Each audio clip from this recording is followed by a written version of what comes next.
Chapter 1. The Ghost of the North.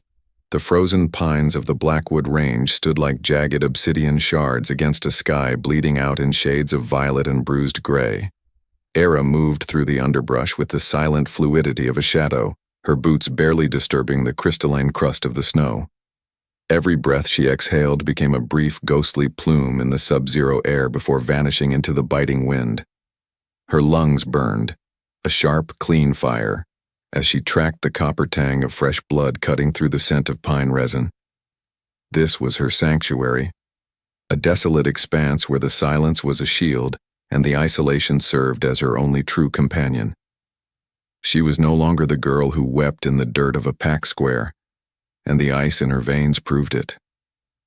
Ahead, the low, guttural snarls of two rogue wolves shattered the stillness, their desperation palpable even from 50 yards away. They were gaunt, mangy creatures, driven by a hunger that had stripped them of their dignity and logic. They were closing in on the edge of a human logging camp, unaware that a much deadlier predator was currently painting a target on their spines. Eira's fingers tightened around the hilt of her hunting knife, though her inner wolf paced behind her ribs, demanding a more visceral kind of justice. Having watched her old life incinerate in a single night of public shame, she found a grim satisfaction in protecting those who would never know her name. She didn't hunt for glory or for a pack's approval. She hunted because the violence of the wild made sense while the politics of her kind did not. Why do humans build fires against the dark? Because they know the monsters are real, she thought, watching the larger rogue prepare to spring toward a flimsy wooden cabin. She didn't give him the chance to land. Eira launched herself from the ridge, a blurring streak of gray fur and lethal intent. She shifted midair, a violent, bone-snapping symphony that never got easier but always felt like coming home. Her paws slammed into the first rogue's ribcage with the force of a falling boulder, the sound of splintering bone echoing through the trees. The second wolf lunged, snapping at her throat, but she was a whirlwind of claws and teeth. She fought with a feral precision that lacked the flashy arrogance of a ranked pack member. She was a survivor, and survivors didn't play fair. Within minutes, the snow was stained a deep, steaming crimson, and the rogues lay still. Eira didn't linger to hear the screams of the humans who had finally noticed the commotion or to accept the gratitude they might offer. She slipped back into the trees, her coat matted with gore that would soon freeze solid. As she reached the high ridge to catch her breath, a shift in the atmosphere made the hairs on her neck stand upright. The wind shifted, carrying a scent that shouldn't exist this far north, an intoxicating blend of ozone, expensive cedarwood, and ancient, terrifying power. It was the scent of a king, and it was moving directly into her territory. Chapter 2. Echoes of the Executioner. The heavy scent of the royal intruder acted like a physical weight, dragging Eira back into a memory she had spent 3 years trying to bury. She could almost feel the rough gravel of the silver moonpack square beneath her knees and the cold, mocking laughter of the women she once called friends. That day the air had been thick with the smell of jasmine and rain, a cruel irony for the ceremony of her destruction. Her fated mate, a man whose name now tasted like ash in her mouth, had stood above her with a look of pure, unadulterated disgust. I, Julian of the Silver Moon, reject you, Eira Vale, as my mate and future Luna, he had announced, his voice amplified by the silence of hundreds of onlookers. He didn't just reject her. He dismantled her, claiming her wolf was too weak, her blood too tainted by the mysteries of her lineage. The pack had watched as she was stripped of her title, her family, and her very right to exist within their borders. Rejection was supposed to be a private tragedy, yet he had turned it into a public execution of her character. Since that moment of social annihilation, she had treated the fated bond as a curse rather than a gift from the goddess. If love was a cage, she had chosen the freedom of the frost. Because her pride had been the only thing she managed to carry out of those woods, she guarded it with a ferocity that bordered on madness. Now, as the royal scent grew stronger, the phantom pain of that old rejection flared in her chest like a live coal. She clutched the rough bark of a cedar tree, her knuckles turning white as she forced the images away. The scouts were closer now, their heavy boots crunching rhythmically through the snow. They weren't rogues. These were trained soldiers, the elite guard of the Lycan King himself. Eira watched them from the canopy, her eyes narrowed into slits of amber. They moved with a tactical efficiency that suggested they were searching for something specific, or someone. Why would the most powerful man in the Northern Hemisphere send his hounds into a wasteland of ice and rock? She didn't believe in coincidences, especially not when the world seemed determined to pull her back into the light. The soldiers whispered among themselves, their voices carrying in the crisp air. They spoke of a wild girl who had been terrorizing rogues and guarding the borders. They spoke of a king who was restless, driven by a premonition that had kept the court in a state of high alert for weeks. Eira felt a surge of defensive fury. This forest was her heart, her sanctuary, and she would not let a crown stain it with the stench of hierarchy. A deep, commanding growl suddenly vibrated through the earth itself, a sound so primal it made the very trees seem to tremble in submission. Chapter 3. The King's Shadow. The growl wasn't just a sound, it was a command that resonated in the marrow of Eira's bones. She dropped from the branch, landing in a crouch as she prepared to confront the intruders. She didn't care if they were kings or gods. They were trespassing on the only thing she had left. She ambushed the first scout, a massive Lycan with a scar across his bridge, pinning him against a frost-covered oak before he could draw his weapon. Her knife was at his throat in a heartbeat, the silver-edged blade gleaming with a hungry light. "One more step, and I'll see if royal blood freezes as fast as a rogue's," she hissed, her voice a low, dangerous rasp. The scout didn't look afraid. He looked awestruck, his eyes darting to the birthmark on her shoulder that she usually kept hidden beneath layers of furs. He tried to speak, but the words died in his throat as a shadow fell over them both. It was a shadow that seemed to swallow the light, a presence so immense it made the clearing feel small and claustrophobic. Kaelen, the Lycan King, stepped through the veil of falling snow like a nightmare draped in velvet and steel. He was taller than any wolf she had ever seen, his shoulders broad enough to carry the weight of an empire. His eyes weren't the standard gold of a Lycan. They were a piercing, electric blue that seemed to see through her skin and into the secrets of her soul. He didn't move like a soldier. He moved like the storm itself, inevitable and destructive. The air between them crackled with a sudden, violent energy. Eira felt a snap deep inside her chest, a sensation like a golden thread being jerked taut by a giant's hand. Her heart hammered against her ribs, a frantic rhythm that betrayed her internal panic. The mate bond, dormant and mocked for years, roared to life with a vengeance that nearly brought her to her knees. It was impossible. She had already been rejected. The goddess didn't give second chances to broken things. Because she refused to be a victim of fate again, she tightened her grip on the scout, using him as a shield against the magnetic pull of the man before her. Kaelen took a step forward, his gaze locked on hers with a terrifying intensity. He ignored his soldier, ignored the cold, and ignored the fact that she was covered in the blood of his enemies. He looked at her like he had finally found the missing piece of his own fractured soul. "I have searched every corner of this world for the girl the legends whispered about," he said, his voice a rich baritone that vibrated in her very blood. "I didn't expect to find a queen hiding in the skin of a savage." Eira's response was a snarl of pure defiance as she realized her life of solitude had just ended.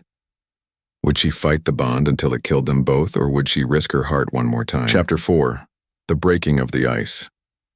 The atmosphere in the clearing thickened until the oxygen felt like liquid lead in Eira's lungs. Kaelen stood 10 paces away, a titan of muscle and moonlight, his presence exerting a gravitational pull that threatened to shatter her resolve. Every instinct she had honed in the wilderness screamed at her to bolt, yet her feet remained rooted to the permafrost. Because she had spent years equating the mate bond with a collar, the sudden violent surge of recognition in her blood felt like a betrayal from her own DNA. She watched his nostrils flare, inhaling her scent, pine, iron, and the sharp tang of a woman who had forgotten how to be gentle. "Mine," he whispered, the word carrying more authority than 1,000 royal decrees. The sound of it ignited a fire in her belly, that warred with the ice in her heart. She didn't see a lover. She saw a conqueror coming to reclaim a territory she had bled to keep free. With a snarl that was more beast than woman, Eira shoved the scout toward his king and lunged. She didn't shift. She didn't want the vulnerability of the change. Instead, she used her human speed to bridge the gap, her silver-edged knife aimed at the gap in his heavy furs. Kaelen moved with a fluid, terrifying grace, catching her wrist in a grip that felt like a vice forged in the center of a star. The contact sent a jolt of electricity through her entire frame, a sensation so intense her vision blurred into a kaleidoscope of gold and blue. He didn't strike back. He simply absorbed her momentum, pulling her flush against his chest. The heat radiating from him was a physical assault against the sub-zero air. "Fight me if you must, little wolf," he breathed against her ear, his voice a low rumble that vibrated through her skull. "But you cannot fight the thread that binds our souls." Eira twisted, her knee finding the hard muscle of his thigh, but he didn't flinch. She was a hurricane of desperate motion, a feral cat trapped in the paws of a lion. Why do we fight the things that are meant for us? Because some of us have learned that meant to be is just another way of saying owned. With a final explosive burst of strength, she planted both boots against his midsection and kicked off, putting distance between them. She didn't wait to see if he followed. She turned and vanished into the whiteout of the rising blizzard, her heart a frantic drum in the silence. She ran until the scent of cedarwood was a distant memory, but the forest she knew so well suddenly felt like a trap. As she crested a familiar ridge, the snap of a heavy-duty net echoed through the trees. She had been so focused on the king that she had forgotten the other predators in these woods. Her former pack, the Silver Moon, had sent their own hunters to reclaim their exile for political leverage. As the silver-threaded mesh tightened around her, searing her skin with the bite of the metal, Eira realized that her past and her future were finally colliding in a storm of teeth and betrayal. Chapter 5. The Price of a Pawn.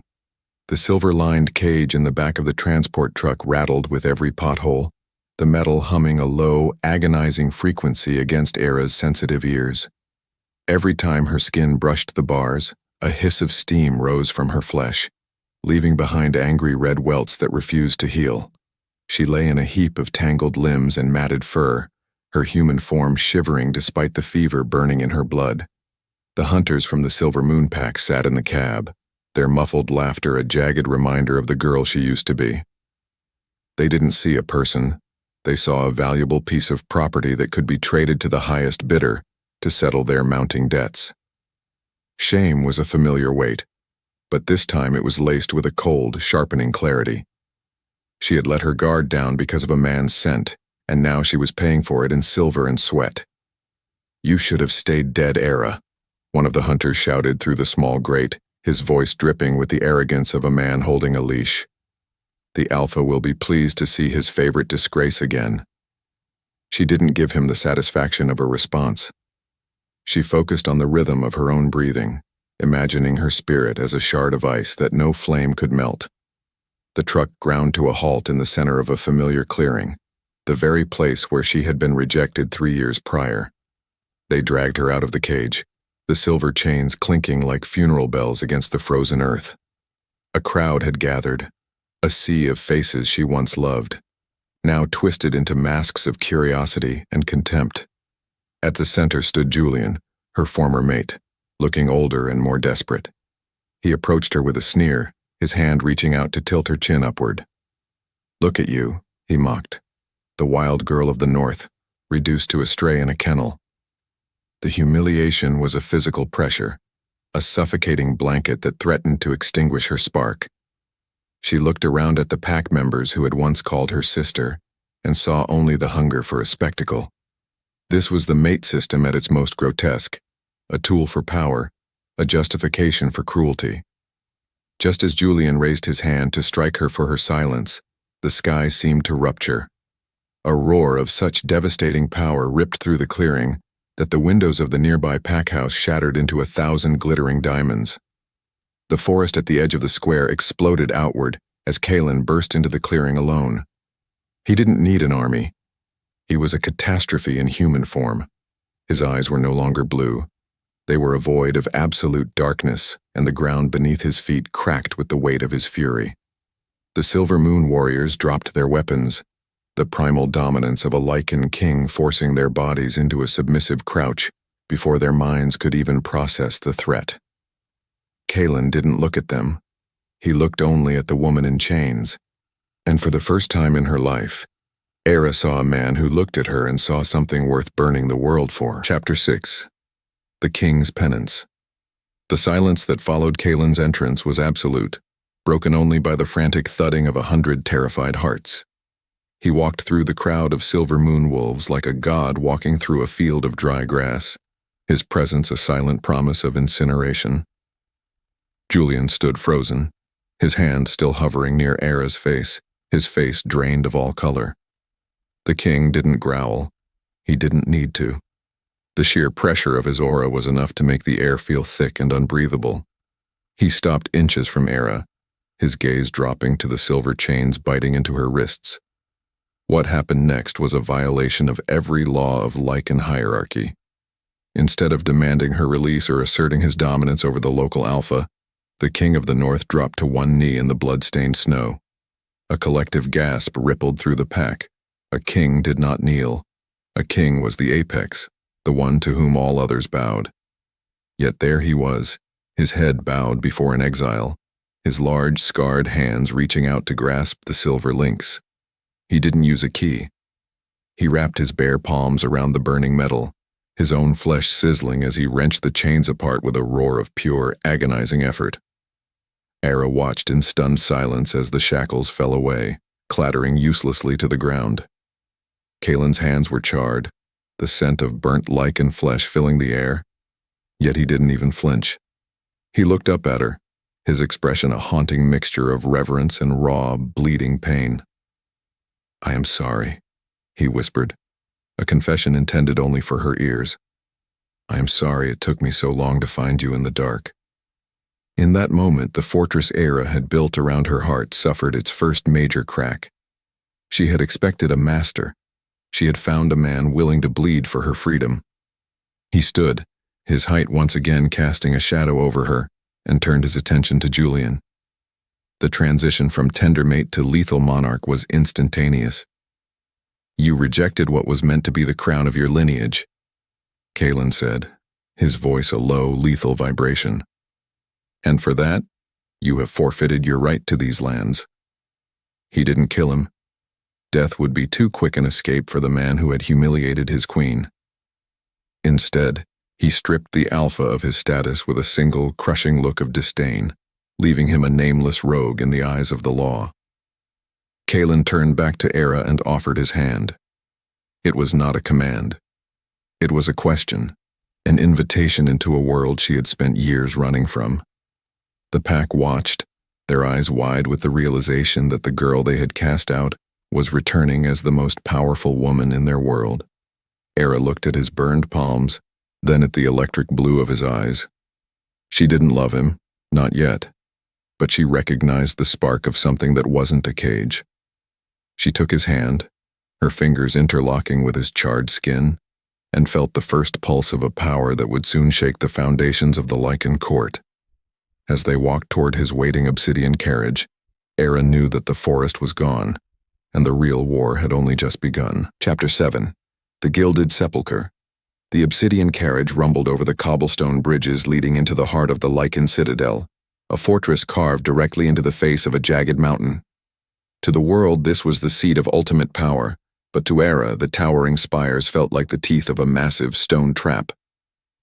She sat pressed against the velvet upholstery, as far from Kaelen as the small space allowed, her eyes fixed on the blurring white landscape outside. The warmth of the carriage felt unnatural against her skin, which was still accustomed to the honest bite of the northern wind.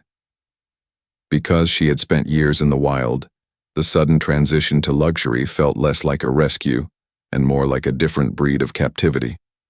Kaelen remained silent, his burned palms resting upward on his thighs, the skin already knitting together with the supernatural speed of a true king. He didn't try to touch her again, but his scent, that intoxicating blend of cedar and ozone, filled the cabin until she felt lightheaded. She could feel him watching her, studying the way she toyed with a loose thread on her tunic or how her pupils dilated at every new sound. Why do kings stare at the things they have won? Because they are looking for the cracks where they can insert their influence. Eira tightened her jaw, refusing to be the fragile thing he expected to find. As the carriage pulled into the great court, the doors were flung open by guards dressed in silver-plated armor. A sea of aristocrats and council members stood waiting, their faces a gallery of hidden agendas and barely veiled hostility. They had heard the rumors of a wild girl being brought to court, and their eyes raked over Eira's matted hair and scarred skin with the clinical detachment of a butcher examining livestock. The whispers were like the buzzing of 1,000 insects.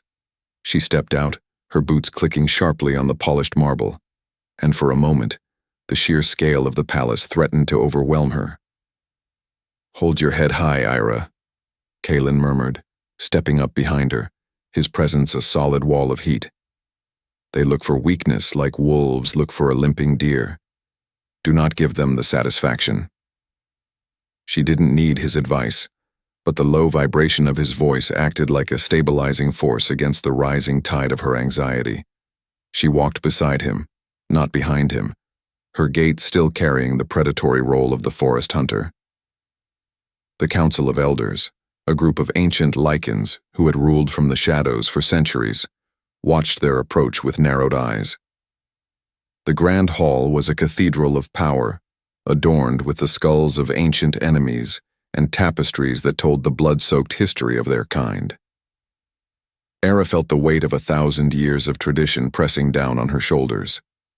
One of the elders, a man with skin like yellowed parchment and eyes the color of stagnant water, stepped forward.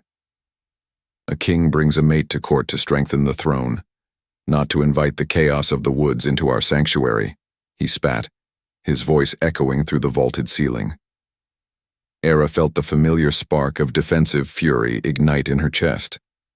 She wasn't just a guest, she was a political liability, and the war for her legitimacy had begun before she had even been offered a chair. Chapter 8. The Dance of Blades. The training yard of the citadel was a sunken arena of packed earth and blood-stained sand, surrounded by high walls of weeping stone. Eira stood in the center, a practice blade of weighted steel in her hand, her breath hitching in the thin mountain air. Kaelen had stripped to his waist, his torso a map of battle scars and powerful, undulating muscle that gleamed under the pale winter sun.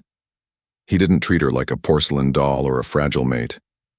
He stood before her as a warrior, his feet braced and his eyes tracking her every movement.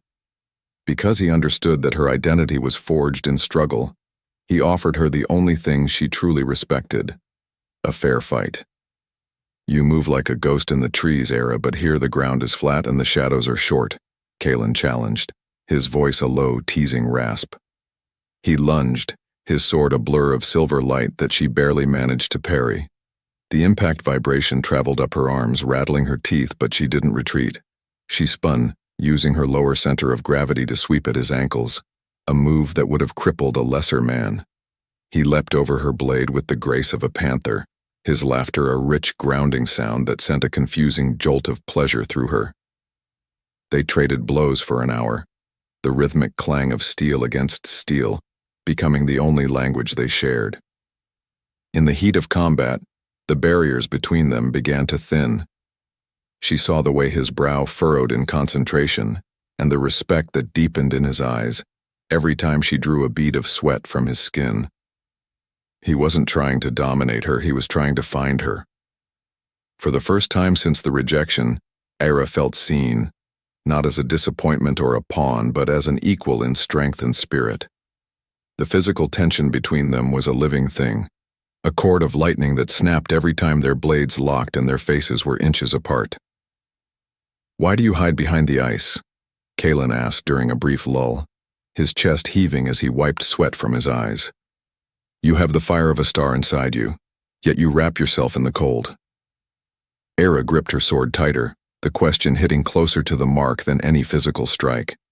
She couldn't tell him that the cold was her armor, the only thing that kept the memory of her public shaming from burning her alive. She went to answer, her lips parting to deliver a sharp retort, but the words were swallowed by a sudden, unnatural silence that fell over the yard. The scent of bitter almonds and burning oil hit her nostrils a split second before the first arrow whistled through the air. It wasn't aimed at her. It was aimed at the king's exposed back. "Kaelen, down!" she screamed, her instincts taking over as she threw her practice sword. The heavy blade struck the arrow mid-flight, knocking it off course just as a dozen masked figures dropped from the high walls. They were rebels, dressed in the dark grays of the mountain shadows, their blades coated in a shimmering purple toxin. The training session was over. The assassination attempt had begun, and Eira found herself fighting not for her freedom, but for the life of the man who had claimed her soul. Chapter 9. The Crimson Bond. The training yard transformed into a chaotic theater of death as Eira and Kaelen fought back to back, a seamless unit of fur and steel. The rebels moved with a desperate, suicidal ferocity, their eyes glazed over as if driven by a dark enchantment. Eira didn't have her silver-edged knife, but she had the feral strength of a wolf who had hunted rogues for sport. She dodged a lethal thrust from a rebel's pike, her hand snapping out to grab the shaft and wrenching it away with a sickening crack of bone. She used the weapon to sweep 3 attackers off their feet, her movements a deadly, instinctive dance that left the polished sand stained a dark, foaming red. Kaelen was a god of war beside her, his movements terrifying in their efficiency. He didn't just fight, he decimated. Every strike of his heavy broadsword ended a life, yet his primary focus never wavered from Eira's side. He moved to shield her from a flanking maneuver, his body taking a glancing blow from a poisoned blade that should have been hers. He didn't grunt or falter, but Eira saw the way the purple vein began to throb at his temple. A surge of protectiveness so fierce it felt like a physical blow to her lungs erupted within her. She wasn't acting out of duty. She was acting out of a primal, terrifying need to keep him standing. With a guttural roar, Eira shifted. The change was a violent explosion of gray and silver, her wolf form larger and more muscular than any female the court had ever seen. She became a whirlwind of teeth and claws, tearing through the remaining rebels with a speed that defied the human eye. She felt the hot spray of blood against her fur, the copper tang of it fueling her adrenaline, until the world was nothing but shades of red and target. When the last assassin lay still in the dirt, she stood over Kaelen's kneeling form, her hackles raised and a low, vibrating snarl warning any guard who dared to approach. The palace guards finally swarmed the yard, but they stopped a dozen feet away, terrified by the sight of the feral queen standing guard over their fallen monarch. Kaelen looked up at her, his breathing ragged and his skin turning a sickly shade of gray from the toxin. He reached out a trembling hand, burying his fingers in the thick fur of her neck. "You saved me," he wheezed, a ghost of a smile touching his lips before his eyes rolled back. Eira shifted back to her human form, ignoring her nakedness and the cold, and pulled his heavy head into her lap. As the royal healers rushed forward, Eira's gaze fell on a discarded medallion that had fallen from one of the assassins. It bore the crest of a crescent moon, the symbol of her former pack. The realization hit her like a physical strike to the heart. This wasn't just a random rebellion. It was a coordinated strike led by the man who had once rejected her. Her past wasn't just haunting her. It was trying to kill the only future she had ever dared to imagine. She looked at Kaelen's pale face and then at the medallion, her grief curdling into a cold, diamond-hard resolve. They wanted a wild girl? She would show them what happens when the wild finally finds something worth protecting. Chapter 10. The Shadow of the Moon. The stone corridors of the citadel were veins of cold quartz that pulsed with the frantic energy of a wounded beast. Eira moved through the darkness with the predatory silence of a wraith, her footsteps swallowed by the heavy tapestries that lined the Hall of Records. While the rest of the palace was focused on the healer's wing where Kaelen fought the creeping lethargy of the toxin, she was hunting for the truth. Because she knew the scent of her former pack better than she knew her own reflection, the presence of that silver moon medallion burned in her mind like a brand. She refused to sit at a bedside and weep like a decorative consort when there were throats to be slit and conspiracies to be unraveled. She reached the iron-bound door of the intelligence archive, her fingers trailing over the cold metal until she found the hidden mechanism she had observed the master of spies using earlier that week. The door groaned open, a low metallic protest that sounded like a dying breath in the hollow silence. Inside, the air was thick with the smell of old parchment, dust, and the lingering ozone of protective enchantments. Eira didn't need a lantern. Her wolf's eyes turned the world into a landscape of sharp grays and shifting blacks. She began to tear through the scrolls, her movements frantic yet precise, searching for the names that had defined her misery. Her search ended at a ledger bound in cracked black leather, its pages yellowed by decades of secrets. As she read the coded entries, the ice in her veins crystallized into something much more dangerous: purpose. The records revealed a series of secret payments and back-channel communications between the High Council and the Silver Moon Alpha dating back 5 years. Why do powerful men fear a girl with nothing? Because the records proved her rejection wasn't an act of romantic distaste, it was a calculated political assassination. The Council had feared the latent power of her bloodline, a lineage that carried the dormant spark of the first Lycans, and they had ordered Julian to break her before that power could manifest. The betrayal was so absolute that it momentarily stole the breath from her lungs. Every ounce of shame she had carried, every night spent shivering in the northern wastes, had been a lie manufactured by men in silk robes. They hadn't rejected her because she was weak. They had rejected her because they were terrified of what she would become if she ever realized she was strong. Eira clutched the edge of the table, her claws furrowing the ancient wood as a low, vibrating growl built in her chest. The system hadn't just failed her, it had hunted her, and Julian had been the willing executioner of her dignity. A soft click behind her signaled she was no longer alone. Eira spun around, a silver dagger appearing in her hand as if by magic, her teeth bared in a snarl of pure defiance. A figure emerged from the shadows, his face obscured by a hooded cloak, but the scent was unmistakable. It was the scent of the High Elder who had mocked her arrival. He didn't look surprised to find her there. He looked satisfied, as if he had been waiting for the wild girl to finally start sniffing at the bait. The hook was set, and Eira realized that the rebellion in the training yard was only the opening move in a much larger game of chess. Chapter 11. The Sovereign's Awakening. The Great Hall was a cavern of shimmering gold and flickering torchlight, yet the atmosphere was as cold as a tomb. Eira stood before the High Council, her posture no longer defensive but regal, her chin tilted at an angle that demanded acknowledgement. She wore a gown of midnight blue silk that clung to her like a second skin, but beneath the fabric, the muscles of a hunter were coiled and ready to strike. She didn't wait for them to speak or to question her presence.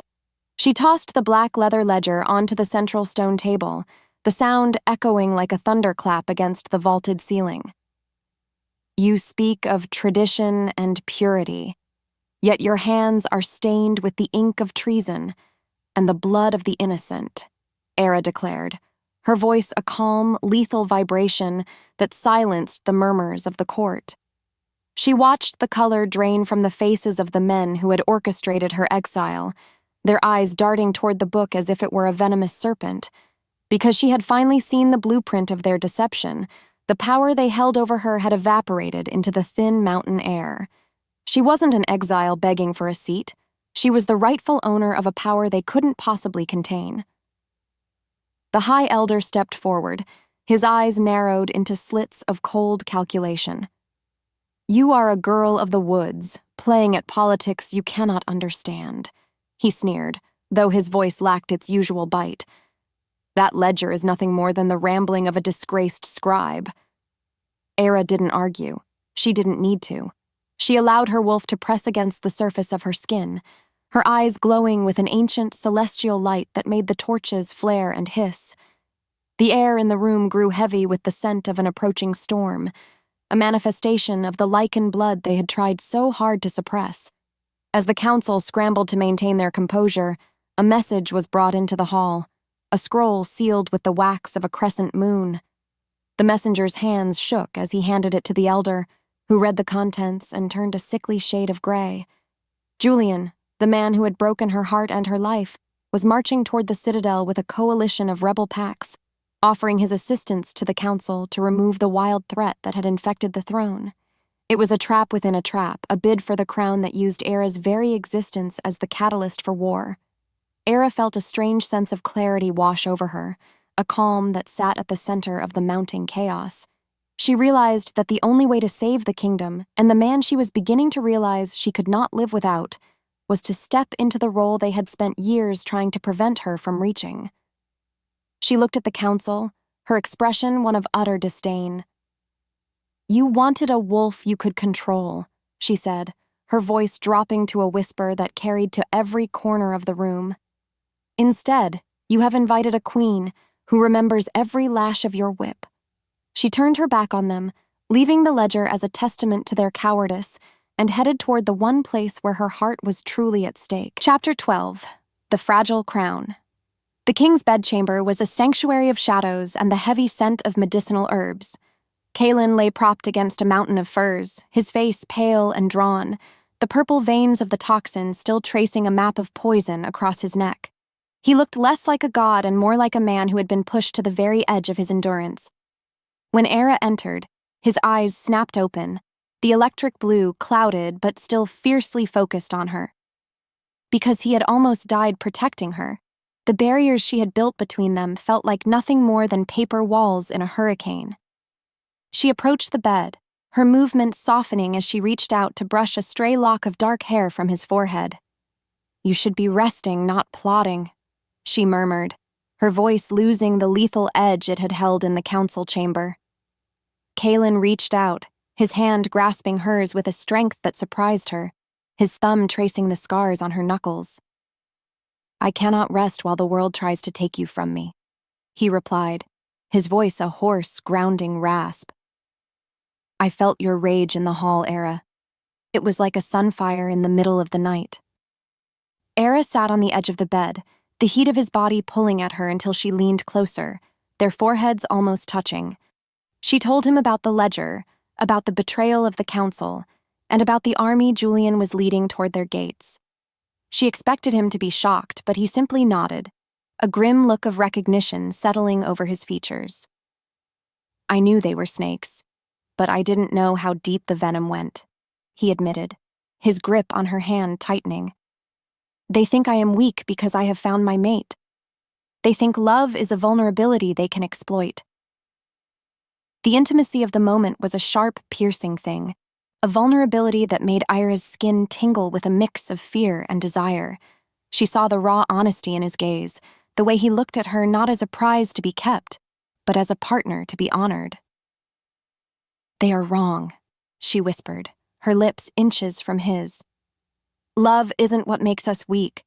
It's the only thing that makes the fight worth winning." She saw the flash of heat in his eyes, a flicker of the king's fire returning to reclaim his throne. The moment was shattered by the sound of war horns echoing from the valley below, the jagged, discordant cry of the silver moon. Julian had arrived, and he wasn't coming for a parley. He was coming for a slaughter. Kaelen struggled to sit up, his jaw set in a line of absolute resolve. "Then let us show them what happens when a king and queen protect their own," he said, the power in his voice beginning to return. Eira stood, her heart hardening into a diamond-sharp weapon. She had been the girl who was hunted, but as she looked at her mate, she knew she was finally ready to be the one who did the hunting. Chapter 13. The Lion's Den. The throne room was no longer a hall of governance. It had become a court of judgment where the air tasted of ozone and impending lightning. Eira stood at the center of the mosaic floor, her midnight silk gown replaced by leather armor that hugged her frame like a second skin. She watched the High Council members squirm under her unwavering stare, their previous arrogance replaced by the twitchy nervousness of rodents trapped in a corner. Because she had survived the absolute silence of the northern wastes, she knew that silence was the most effective weapon in a room full of cowards. She didn't need to shout to be heard. Her presence alone was a physical weight that pressed against their chests, The High Elder stepped forward, his hands trembling as he gestured toward the windows overlooking the valley where the silver moon fires burned like malevolent stars. "The Coalition demands a surrender," he stammered, his voice cracking like dry parchment. "Julian claims he only seeks to remove the wild infection from the throne to preserve our bloodlines." Eira let out a soft, melodic laugh that didn't reach her eyes, the sound cutting through his excuses like a blade through silk. She walked toward him, her movements slow and deliberate, until she was close enough to smell the sour sweat of his fear. "You speak of bloodlines while you plotted to extinguish the purest one remaining," she said, her voice a low, lethal whisper that carried to every corner of the room. She turned to the rest of the council, her gaze raking over them with a sovereign's disdain. "You think you are choosing between a king and a rebel. You are actually choosing between a future where you serve a queen who remembers your treachery, or a future where you don't exist at all." It was a bold, terrifying gamble, but she saw the moment their resolve shattered. They weren't loyal to the crown or the rebellion, they were loyal to their own survival, and Eira was the most immediate threat. As the council bowed their heads in a silent, shameful submission, a scout burst through the heavy oak doors, his face splattered with mud and blood. The rebels had breached the outer perimeter, not through force, but through a secret tunnel known only to the High Council. The betrayal was complete. Eira didn't panic. She felt a cold, crystalline focus settle over her mind. She turned to the commander of the guard, a man who had watched her training and seen the wolf beneath the girl. "Protect the king's chambers," she commanded, her voice ringing with an authority that left no room for doubt. "I will deal with the wild infection myself." She slipped out of the side entrance before anyone could protest, her heart a steady, rhythmic thrum against her ribs. She didn't head for the walls. She headed for the very tunnels the rebels were using. Why do we go toward the danger? Because a hunter knows that the best way to catch a wolf is to meet it in the dark.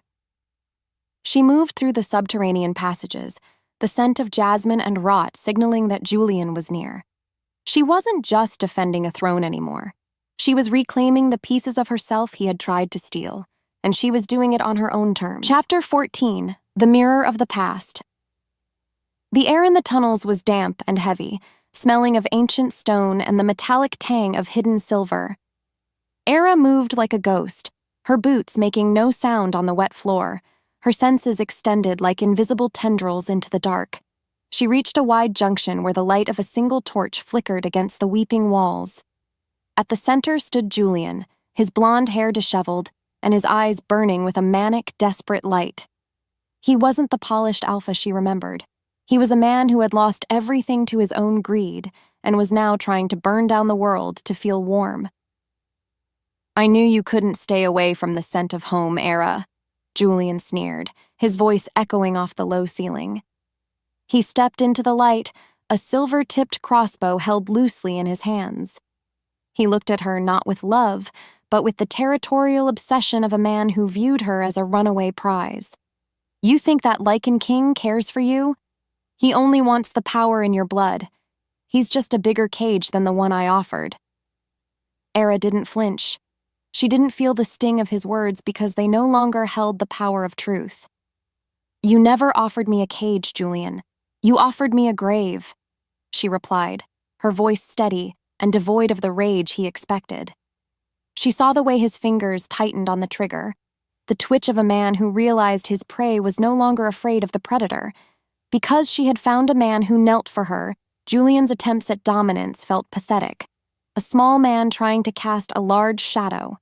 She walked toward him, her hands open and empty, a calculated move to draw him closer into her web. The trap was sprung when Julian lunged forward, aiming to pin her against the wall. Eira didn't retreat. She pivoted, her body a blur of motion as she used his own momentum against him. She felt the rush of air as the crossbow bolt hissed past her ear, shattering against the stone. In a single, fluid motion, she shifted, not into the full wolf, but into the half-state, her claws extending and her eyes glowing with a terrifying primal light. She caught him by the throat, her strength amplified by the fury of 1,000 silenced nights. For a moment, she held his life in her hands, her claws hovering inches from his jugular. The temptation to end it there, to taste the iron of his blood and satisfy the beast, was a screaming roar in her mind. But as she looked into his terrified eyes, she realized that killing him in rage would still be letting him define her. She wanted him to see the queen he had tried to break, and she wanted him to know that he was nothing more than a footnote in her story.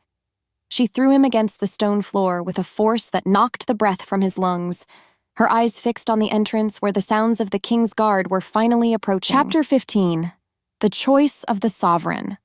The tunnel was suddenly flooded with the light of dozens of torches as Kaelen's elite guard swarmed the junction, their blades drawn and ready. At the center of the light stood Kaelen himself, his face still pale but his eyes burning with a regal, protective fire. He looked from the broken form of Julian on the floor to Eira, who stood with her claws retracted and her breathing calm. He didn't ask if she was okay. He saw the blood on her knuckles and the sovereignty in her eyes. He walked toward her, his heavy cape sweeping the floor, and stopped just outside her personal space. "He offered me an alliance," Eira said, her voice echoing in the sudden silence of the tunnel. She looked at Julian, who was being hauled to his feet by the guards, his face a mask of bruised ego and thwarted ambition. "He said we could rule the Pax together, that the king was a weakling who didn't understand the true nature of power." Kaelen didn't look at Julian. He kept his gaze fixed on Eira, waiting for the rest of her words. The tension in the tunnel was a living thing, a cord of electricity that threatened to snap. Eira took a step toward Kaelen, her hand reaching out to touch the cold steel of his chest plate.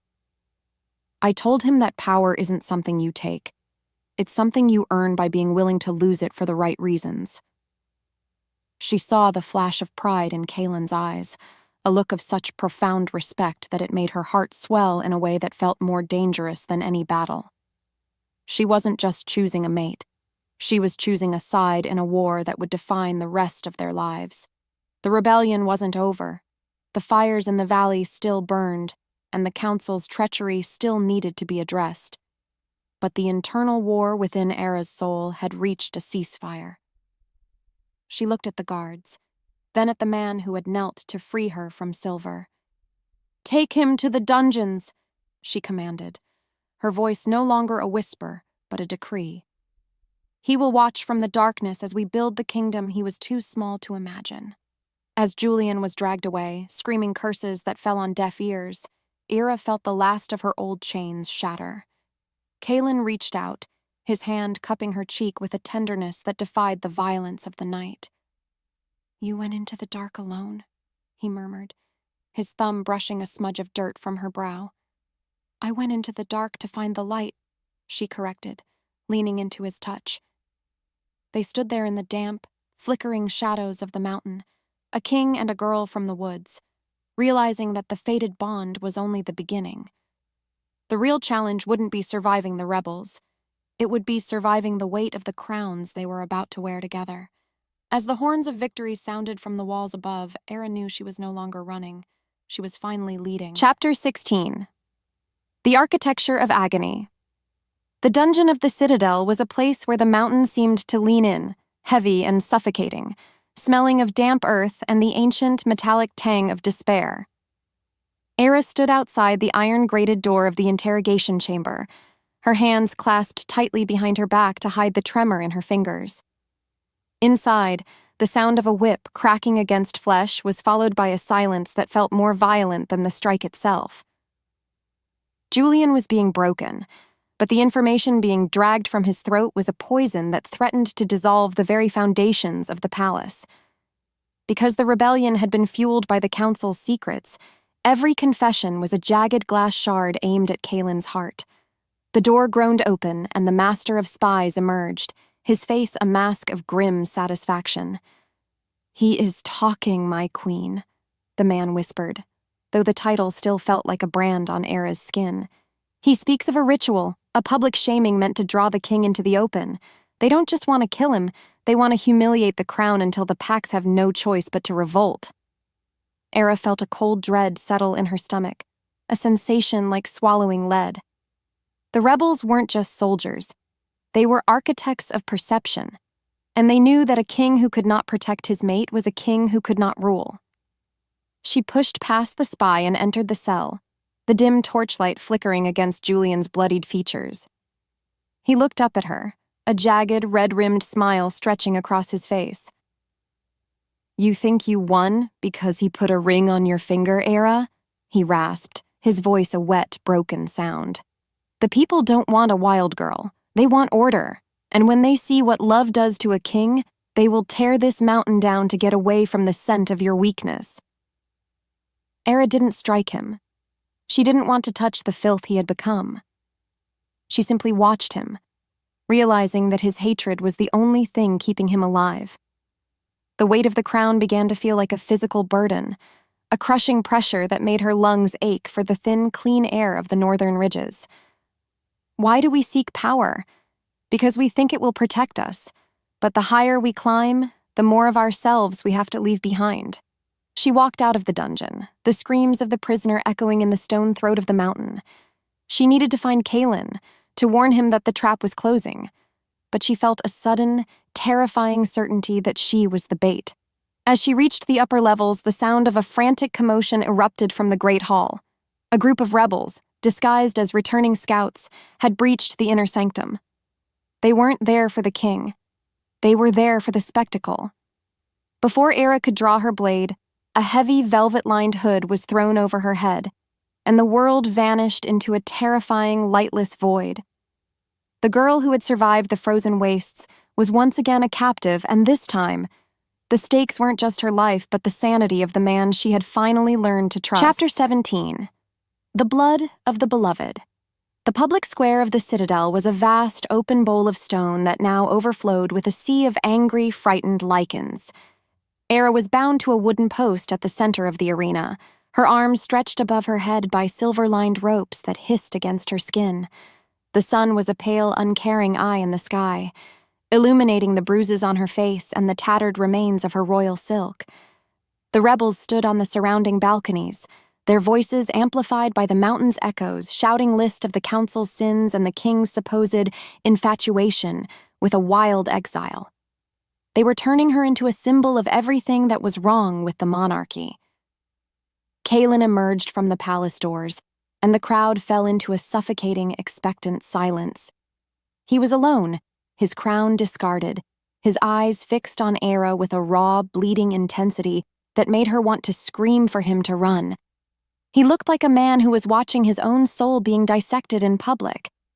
Because he was a true king, his pain radiated outward, a physical wave of grief that made the wolves in the front row bow their heads in sympathetic agony. He didn't look at the rebels or the weapons pointed at his chest. He looked only at the woman who had taught him how to breathe again. "Let her go," Kaelen commanded, his voice a low, vibrating growl that lacked its usual regal authority. It was the voice of a man who had reached the end of his tether, a man who was ready to trade his kingdom for a single heartbeat of safety for his mate. The lead rebel, a man with a scarred face and eyes full of zealot's fire, stepped forward, his blade hovering inches from Eira's throat. "Kneel, King," the rebel sneered. "Kneel and admit that this woman is more important to you than the blood of your people. Admit that the bond has made you a slave." Eira struggled against her bonds, the silver biting deep into her wrists, her eyes pleading with Kaelen to stay standing. She knew that if he knelt now, the monarchy would never recover. The rebels were right about one thing. The bond was a vulnerability. But as she watched Kaelen's knees buckle, a slow-motion descent into the dirt, she felt a surge of self-loathing so sharp it eclipsed the pain of the silver. She was the anchor dragging him into the abyss. She was the poison in his cup. The crowd gasped as the king's knees hit the stone. The sound was like a mountain cracking.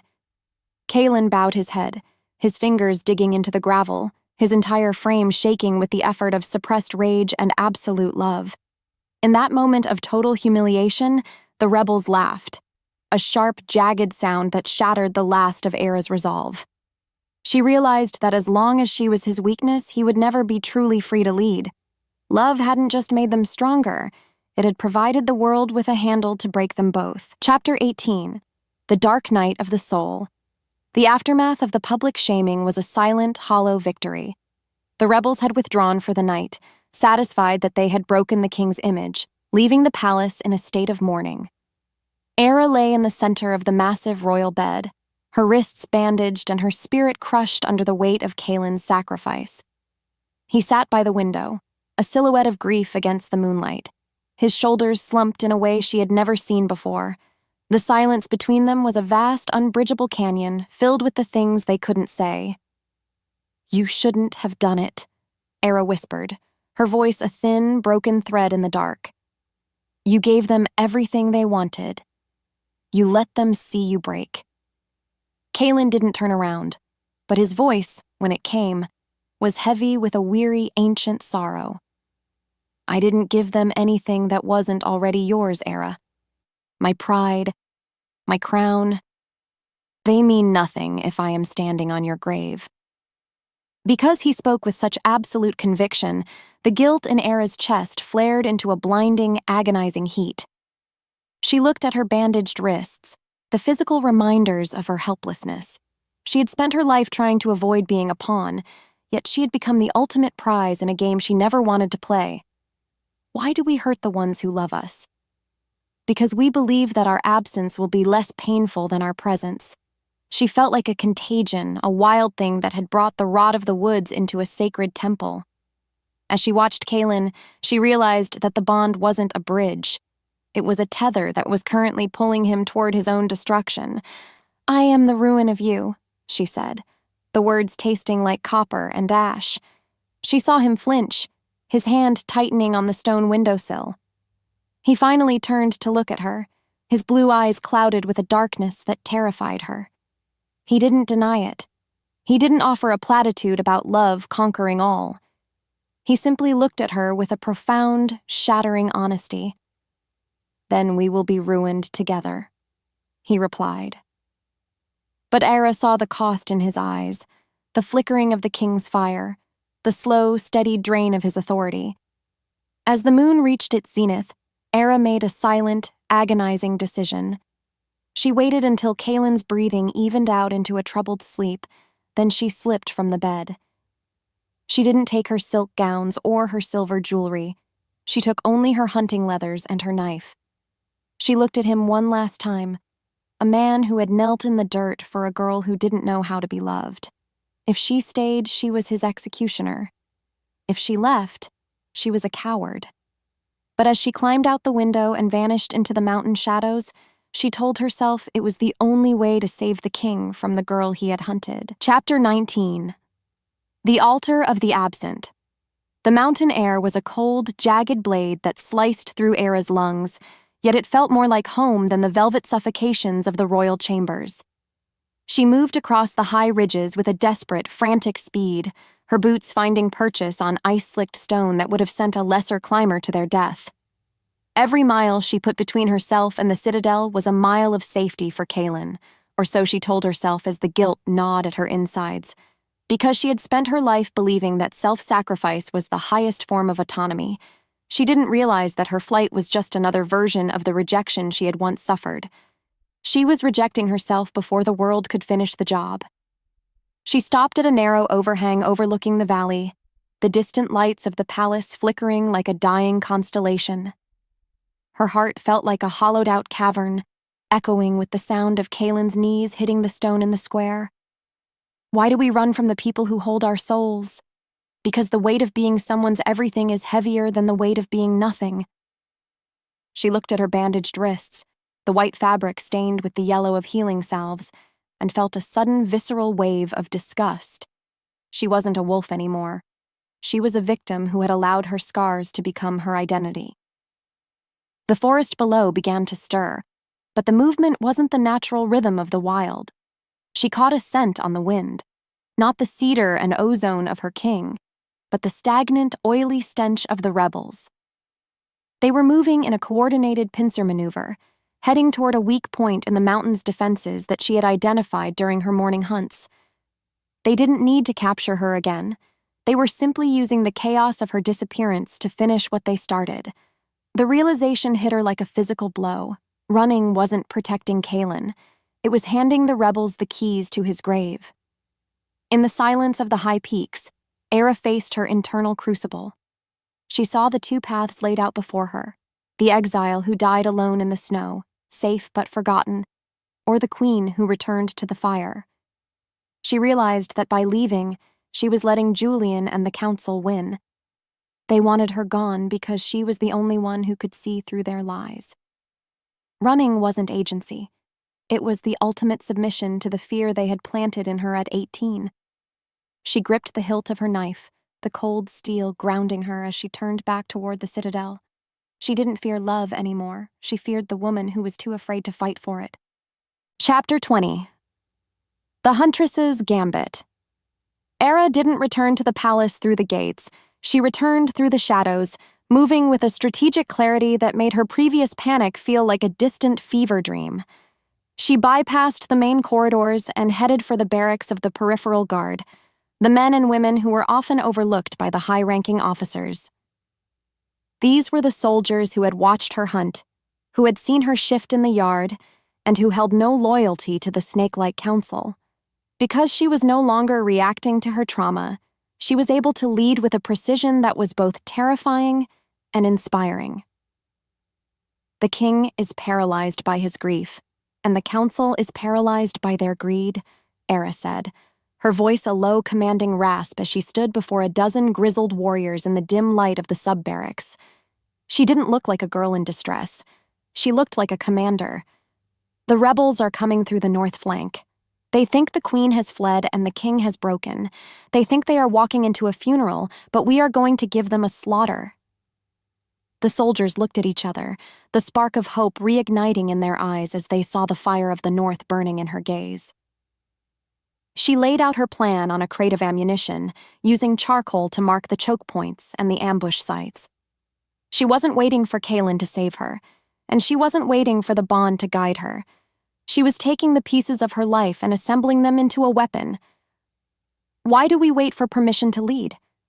Because we are taught that a crown is given, not taken. Eira realized that her legitimacy didn't come from a marriage or a goddess. It came from her willingness to stand in the gap when everyone else flinched. As the first bells of the rebel assault began to toll from the high towers, Eira led her small band into the hidden mountain paths. She wasn't the prey anymore. She was the architect of the trap. She felt the shift in her own blood, the ancient Lycan power she had suppressed finally flowing through her veins with the force of a flooded river. She wasn't just a girl who was hunted. She was the alpha of a new kind of pack, one built on choice rather than blood. The hunt was on, and this time, the wild girl was the one holding the leash. Chapter 21. The Confluence of Storms.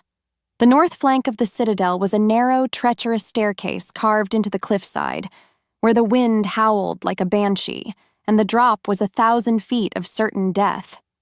This was where the rebels expected to find a neglected post. Instead, they found Eira. She stood at the top of the pass, her gray wolf fur cloak billowing behind her, her eyes glowing with a luminescence that cut through the mountain fog. As the first wave of assassins reached the plateau, she didn't shift immediately. She used the terrain, her arrows finding throats with a mechanical, lethal grace. Kaelen arrived mid-battle, his armor dented and his face a mask of shock as he saw his lost mate leading a charge against the rebel vanguard. He had fought his way through the palace, driven by a desperate, soul-crushing need to find her, only to find that she had already saved herself. The look on his face wasn't just relief. It was a profound, ego-shattering awe. He stopped beside her, his sword dripping with the blood of the traitors he had cut down to reach her. "You came back," he breathed, the words nearly lost in the roar of the wind. "I didn't come back for you, Kaelen," Eira shouted over the clash of steel, her eyes never leaving the enemy. "I came back for me, because this is my mountain, and no one takes what is mine." The bond between them flared, no longer a heavy tether dragging them down, but a shared current of power that made the air around them vibrate with ozone. They fought as a true binary, a storm of silver and shadow that the rebels couldn't hope to penetrate. Every move Kaelen made was mirrored by Eira. Every opening she left was closed by his blade. The climax of the skirmish came when the rebel leader, the man who had held the knife to her throat in the square, stepped onto the plateau. He looked at the king and then at the girl, realizing too late that the dynamic had changed. He wasn't fighting a man distracted by a mate. He was fighting two halves of a single, devastating whole. Eira stepped forward, her hand signaling Kaelen to hold. This wasn't his fight to finish. She shifted, the transformation a smooth, painless flow of muscle and fur, her wolf form standing tall and sovereign against the sky. She didn't growl. She didn't need to. The rebel leader lunged, his poisoned blade a desperate arc in the dark, but Eira was faster. She caught his arm in her jaws, the sound of bone snapping like dry kindling echoing across the cliffs. She pinned him to the stone, her eyes boring into his as she waited for the light of his zealotry to fade into the gray of death. As the remaining rebels saw their leader fall, they broke and fled into the night, leaving the queen standing alone in the center of her victory. Kaelen approached her, but he didn't reach out. He simply watched her, waiting for the girl he hunted to decide if she was finally ready to be caught. Chapter 22. The Sovereign's Justice. The morning after the siege, the mountain air was so clear it felt like breathing crushed diamonds. The great hall of the citadel was packed, but the atmosphere had shifted from the stagnant rot of conspiracy to the sharp electric tension of a new era. Eira stood at the apex of the room, her hair braided with leather and silver, her eyes scanning the faces of the council members who now sat in the front row like condemned men. She didn't sit on the throne, not yet, because she wanted them to see her as the girl from the woods who had survived their worst intentions. Because she had realized that power was a choice rather than a birthright. She held herself with a stillness that made the stone walls seem fragile. Julian was brought into the center of the hall, his hands bound in the very silver chains Kaelen had broken for her. He looked up at the dais, his gaze jumping from the king's stony face to Eira's unwavering amber eyes. He tried to summon his old arrogance, but his voice was a thin, flickering thing. "You cannot kill a fated mate, Eira," he pleaded, his eyes darting toward the crowd for support that would never come. "The goddess will curse the throne. The pack will wither without the bond." It was his final, desperate lie, the claim that he still held a piece of her soul. Eira stepped down from the dais, her movements a fluid, predatory grace that silenced the room. She stood before the man who had publicly annihilated her identity 3 years ago, and she felt nothing. No rage, no heartbreak, not even the cold satisfaction of revenge. She looked at him and saw only a small, frightened wolf who had traded his honor for a title he was never strong enough to keep. Why do we fear our past? Because we forget that we are the ones who survived it. She didn't need to kill him to be free of him, but she needed to end the cycle of his poison. The goddess didn't give me to you as a gift, Julian. She gave me to the north as a protector, Eira said, her voice a calm, resonant bell that reached every corner of the hall. She signaled the guards who forced Julian to his knees. She didn't use an executioner's axe. She used the same hunting knife she had carried in the frozen wastes. With a single, clinical strike, she severed the crescent moon crest from his leather armor. "You are not my mate. You are not an alpha. You are a memory that has finally faded." She didn't kill him in rage. She executed the hold he had on her spirit with the cold precision of closure. As the guards dragged the broken man toward the exile gates, the same gates she had been thrown out of, the hall erupted in a sound that wasn't a cheer, but a collective sigh of relief. Eira turned back to the council, her gaze a silent promise of the accountability to come. She saw the High Elder bow his head, not in fear, but in genuine submission to a power he finally understood. The wild girl was gone, and the sovereign of the North had arrived. Chapter 23. The Unbroken Circle. The rebellion had been cauterized, and the council had been purged of its most venomous elements, leaving the citadel in a state of quiet, industrious rebuilding. Eira stood on the high balcony of the royal wing, watching the sun dip below the jagged peaks, painting the snow in shades of gold and deep royal purple. She wore a simple tunic of charcoal wool, the crown resting on a velvet cushion inside, still untouched.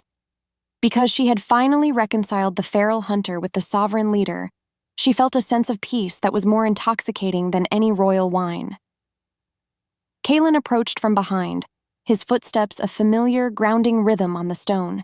He didn't wrap his arms around her or demand her attention. He stood at the railing, leaving a respectful space between them. He looked at her with a profound, quiet awe, as if he was still trying to process the fact that she had stayed. "The packs are already sending envoys," he murmured, his voice a warm baritone against the evening chill. "They don't want to talk to the king. They want to know if the queen will accept their oaths." Eira looked at him, seeing the man who had knelt in the dirt and burned his hands for her freedom. The bond between them was a steady, humming warmth, a shared heartbeat that no longer felt like a tether. "And what does the king want?" she asked, her lips twitching with the ghost of a smile. Kaelen turned to face her, his electric blue eyes reflecting the first stars of the evening. He reached out, his hand hovering near hers, waiting for her to close the gap. "The king wants to know if you are staying because of the bond or because of the man," Kaelen said, his voice dropping to a whisper of raw vulnerability. It was the final question, the one that stripped away the titles and the politics. Eira didn't hesitate. She stepped into his space, her fingers interlocking with his, her heat meeting his in a confluence of ancient power and human desire. She didn't need the goddess to tell her who to love. She had chosen him in the middle of a battle, and she was choosing him now in the silence. "I am staying because I have finally found someone who is strong enough to let me be wild," she replied, pulling him down for a kiss that tasted of pine and promise. The physical connection was a slow-burn fire, a passionate affirmation of everything they had survived. In the heart of the mountain, under the gaze of 1,000 years of history, the power balance had been permanently rewritten. They weren't a master and a mate. They were a binary star, a king and a queen who had learned that the only way to rule the wild was to let it live within them. Chapter 24. The New Equilibrium. The coronation was not a ceremony of gold and silk, but a ritual of blood and earth held in the ancient grove at the foot of the mountain. Thousands of Lycans had gathered, from the highest lords to the lowliest Omegas, all of them standing in a silence that was thick with reverence. Eira and Kaelen stood at the center of the circle, barefoot on the moss, their eyes locked in a silent vow that went far deeper than any spoken word. Because they had both been broken and rebuilt by the same fire, they stood as a testament to the idea that love was a choice made in the crucible of truth. The high priestess offered the ceremonial bowl, but Eira was the one who took the blade. She didn't wait for Kaelen to mark her. She reached out and made a small, symbolic nick on his forearm, her eyes never leaving his. She was the one who claimed him first, a final subversion of the traditional roles that had once sought to diminish her. Kaelen accepted the mark with a look of fierce pride, his own hand steady as he returned the gesture. The bond flared one final time, a blinding white light that seemed to connect the earth to the sky, signaling to every wolf in the north that the reign of the shadows was over. "Will you stand beside me, not as a mate, but as a sovereign?" Kaelen asked, the question echoing through the grove like a decree. Eira looked out at the sea of faces, at the people who had once seen her as an exile and now saw her as their hope. She felt the weight of her responsibility, but it didn't feel like a cage. It felt like a mountain she was finally ready to climb. "I will stand with you, Kaelen, as long as the North remembers the scent of the wild," she declared, her voice carrying the strength of 100 winters. The crowd knelt as one, a wave of submission that flowed from the edge of the trees to the center of the circle. They weren't bowing to a title, they were bowing to the strength of a woman who had refused to be broken and a man who had been brave enough to kneel. As the moon rose over the peaks, casting a silver glow over the new rulers, The forest seemed to exhale a long, satisfied breath. The hunt was over. The girl who had been hunted had become the queen who led the pack, and the story of the Lycan King's lost mate became the legend of the woman who chose her own crown. The world would always be dangerous, and the shadows would always try to return, but as Eira looked at her mate and her kingdom, she knew they were ready. Rejection had rewired her identity, but love, true, chosen love, had given her the power to define it. They walked back toward the citadel, two shadows moving as one against the snow, a king and his queen, perfectly balanced at the edge of the world. The story didn't end with a wedding. It began with a marking, a shared promise that the wild would always have a home in the heart of the throne.